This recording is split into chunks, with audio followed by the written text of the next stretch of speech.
There we go. Oh, there we go. All right.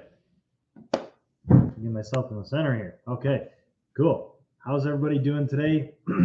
Excuse me. We're talking about summer success habits today. So the things that if you do all of these, you will succeed through the summer. I promise you that. So that's the topic. We'll start off with wins. Drop your wins here. We're in the WhatsApp group, and my win is well, we just started up a new 6-week challenge.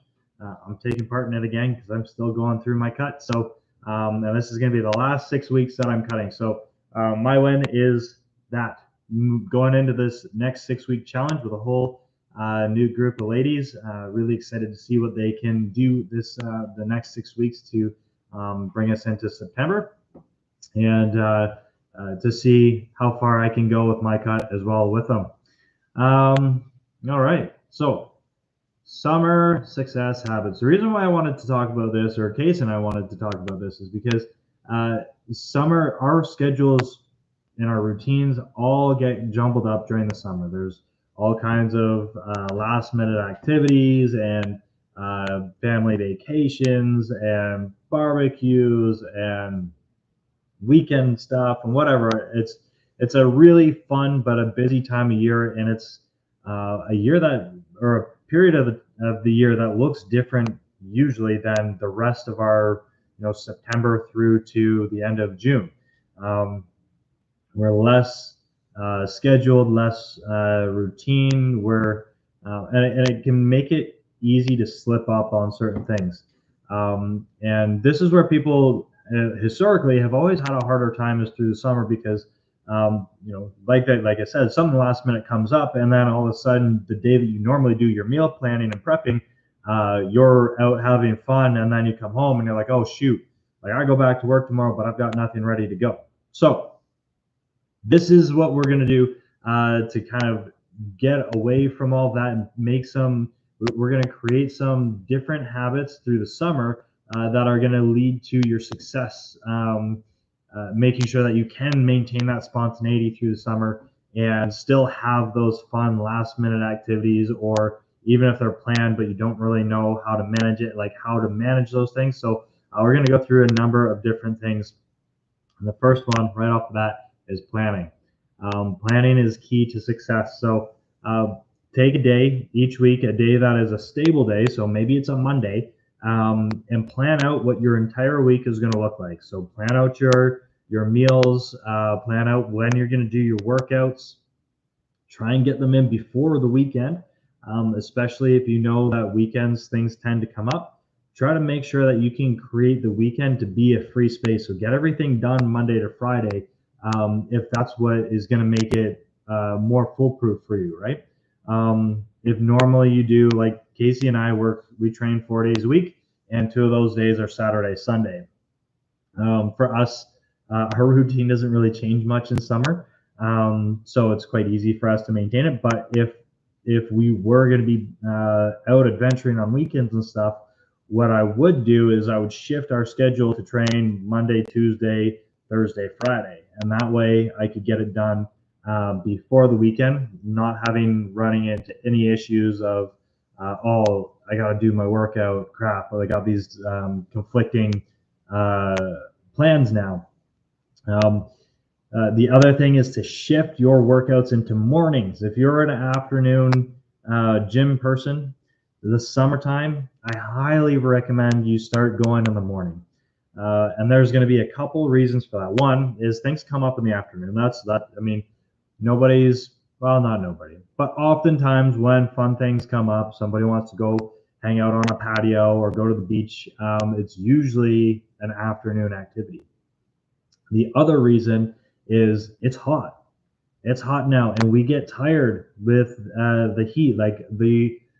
Especially if we're out in the heat, our body has to regulate temperature, and it uses a tremendous amount of energy for our body to try and keep us cooled so that we don't have heat exhaustion, heat stroke. Which means by mid-afternoon, if you've been outside in the morning in the heat, your energy levels to try and do a workout are like if you know the struggle, you know the feeling. It's like, oh man, how the heck am I going to go to the gym and have a quality workout? Like, I'm bagged, I'm ready for bed. So get that workout in first thing in the morning when it's not hot, when you haven't been out in the heat all day, when no plans are happening. You go and you get it done. Then if somebody texts me like, hey, you want to go out and sit on a patio, you can do that because you're like, oh sweet, I've already got my workout done. Perfect. A big one as well, I'm just listing off different habits here, and I'll recap about at the end, but we're on the third habit now. So first habit was plan your whole week, schedule things. The second habit is shift your workouts into the mornings or onto weekdays if you train on the weekends, and weekends are starting to be problematic for you with training. The third thing is going to be meal prep. Pick a day, any day, and you can do this like maybe 1-2 days for the entire summer. I'll post the recipe in the WhatsApp group. It's for my favorite burrito. I call it a burrito. It's more of a wrap recipe that I make, and you can make 14 wraps in one sitting. It takes about 2 hours from start to finish, from like raw ingredients to everything wrapped in the freezer, and just leave them in the freezer. Don't count those towards like eating them during the week. Save them, because then when plans come up last minute and you're like, oh, I'm going camping, how am I going to get my protein? Oh, sweet, I've got 14 wraps that all have 50 to 60 grams of protein in it. That's going to help. I'll take those. You know what I mean? If you have food in the freezer ready to grab and go, even if it's a beach day or whatever, you have a good protein option and a fallback meal to grab and go, so you're not scrambling trying to figure out what to eat.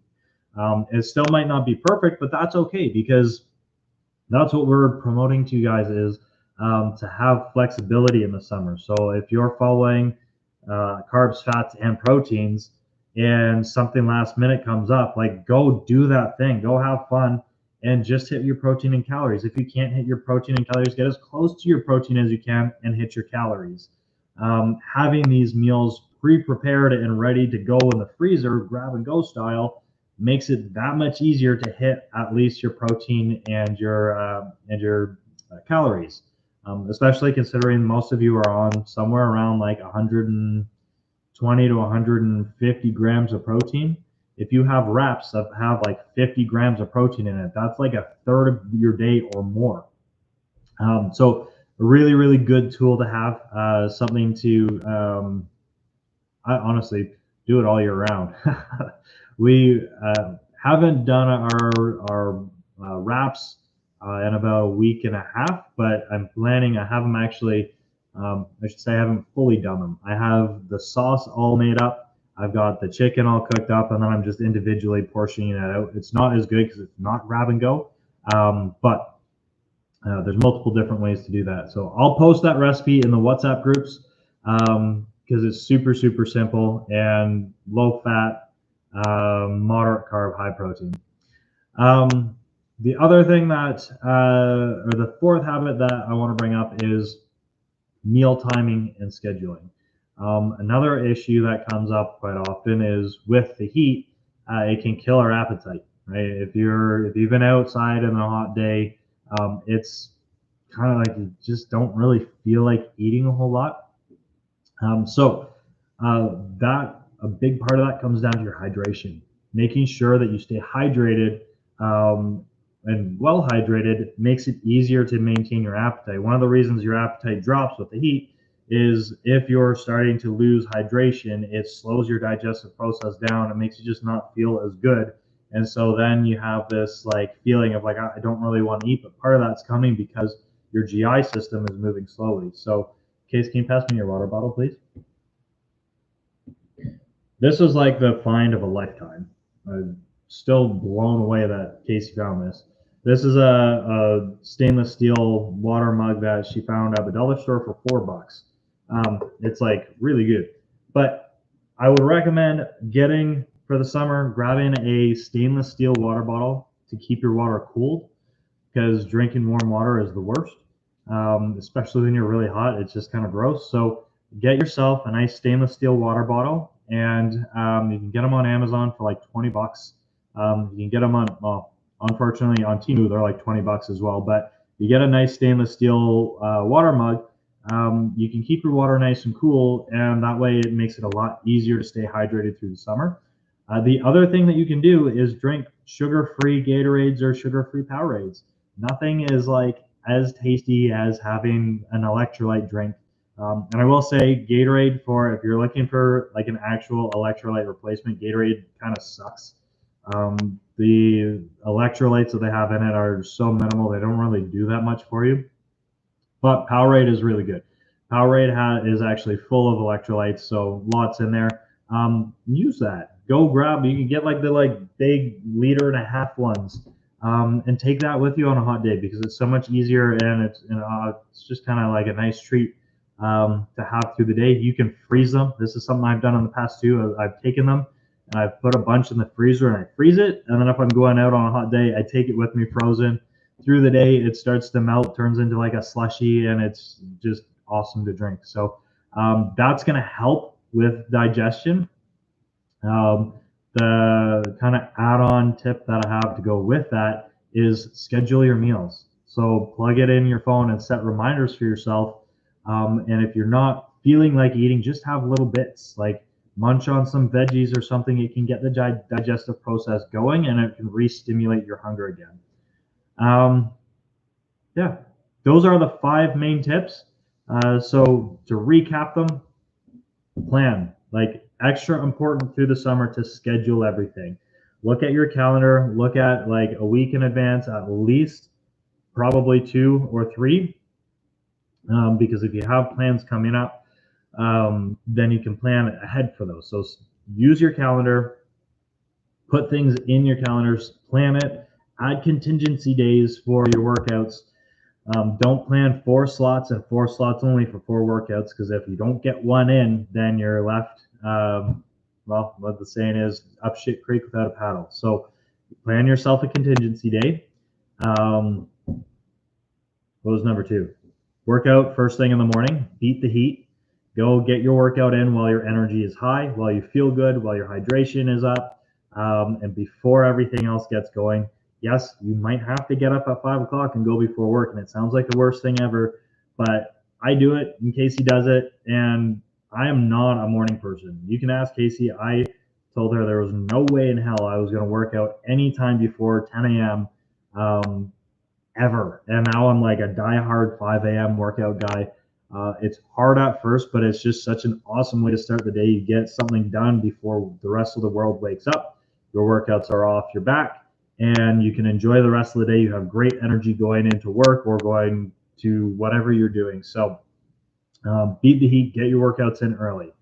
The third thing is stay hydrated. So get yourself something or find a way to keep your water in, whether you're using frozen, sugar-free energy, or not energy drinks, electrolyte drinks, or having your water in a cold thermos, or take a little mini cooler, fill it with ice, and put all of your water in there.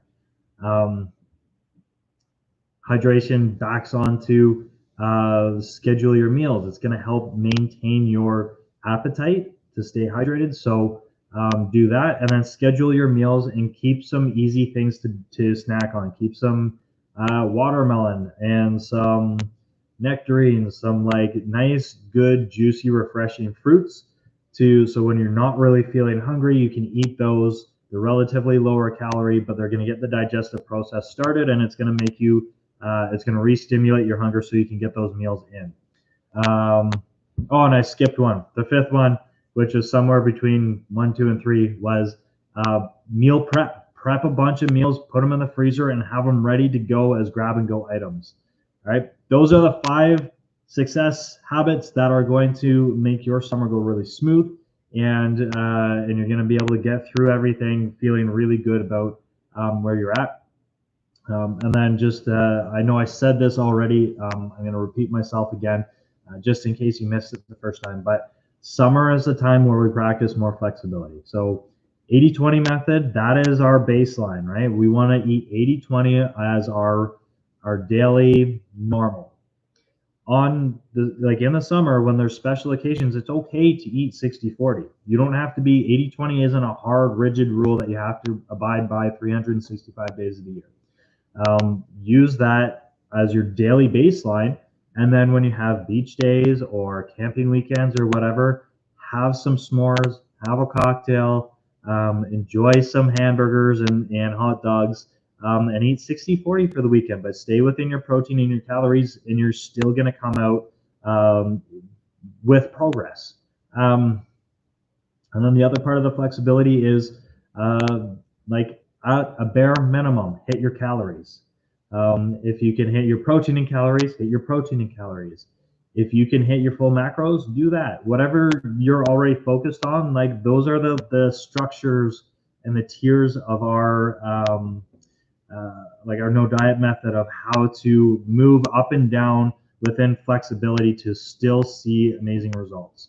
So it's the food, the quality balance you can flex on, and the accuracy to hitting specific macros. As long as you stay within your calories, you're still going to get results. All right. Those are your tips for summer. If you have a vacation or a weekend coming up that you're not sure how to manage and you want to have more fun, talk to Case or I, because there is the other option of we can plan a maintenance week. We can bring calories up for a week so that you can enjoy your vacation and have more than you normally would with less exercise. Because what we're going to do is we're going to bring you out of the deficit and put you right at maintenance level so that you have more food, less exercise, but you're going to come out of that week no worse for wear. All right. So message us if you have plans like that coming up and you want to have a maintenance week. Otherwise, you know what to do. Always shoot us messages if you have questions, and we will see you again on the WhatsApp group. If you're watching on a replay, hashtag replay. Let's hear your biggest takeaway. Let's hear your win, and we will see you in the Facebook groups. In the WhatsApp groups.